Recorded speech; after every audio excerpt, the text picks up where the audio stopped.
People say that, I mean, you didn't have a greatest game in Northern Iowa. And I guess, just how have you handled the reaction to that? And how have you, I guess, prepared in the offseason? How does it motivate you for this year? Because it was a great game, and it just came down to the wire. You know, it was a tough game. It was a game where you know, I threw 4 interceptions, and I had way too many turnovers in the game, and that played a big part as to one of the reasons why we lost. You can't turn the ball over like that against a very good team. Yep. But as far as a motivational standpoint, it's more of like a learning page, for me, because I go back and I watch a film, and yeah, it's frustrating to watch and it's tough to watch, but at the same time you want to build upon that and learn what you did from your mistakes, and be able to correct those kind of things, and not make those same mistakes in the future. Now, I know guys who've had a lot of success at UNH, like David Ball, Ricky Santos. Those guys have gone on to play in just like CFL, other leagues.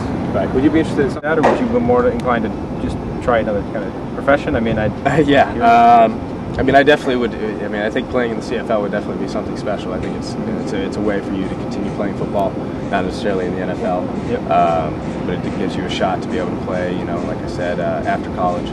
And I think that's something that's really cool that those guys have accomplished. And they've shown that that they've been able to take their skills from UNH and input it into the CFL, and they're still playing, which is awesome. I definitely think that if that opportunity came, I would do it. Yep. But at the same time, I don't know for how long. I think that I would kind of want to get on with the rest of my life and pursue whatever came my way. Yep. My fantasy football roster. Well, I actually can't play fantasy football because we get in trouble. But if I was going to pick anybody,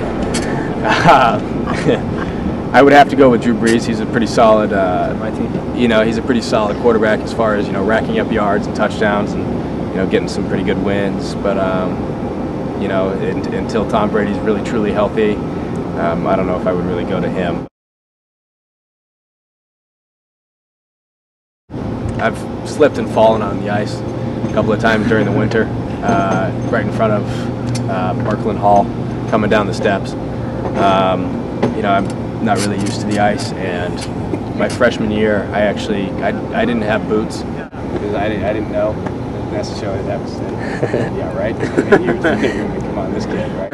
But no, I had my jeans on and my Chuck Taylor All-Stars, and I decided to walk down the marble steps, and yeah, I don't need to hold on to the railing. It's fine, it just snowed, whatever. But little did I know that there was ice underneath it. And word to the wise, Chuck Taylors don't really grip ice too well. So I slipped pretty hard, and and I had the worst part was I couldn't get up right away because it kind of hurt pretty bad. So I was sitting there and I was like, wow, everybody's just looking at me like I'm an idiot. So this is pretty embarrassing. So that was pretty tough. And then realizing that, I did need boots, I went immediately to my roommate and I was like, hey, look, because he was from New Hampshire. I was like, I'm taking you to Walmart, just pick me out a pair of boots, I don't care, I'll buy them. I just need a pair, I can't wear these apparently. So that was probably one of my most embarrassing moments. That was pretty bad.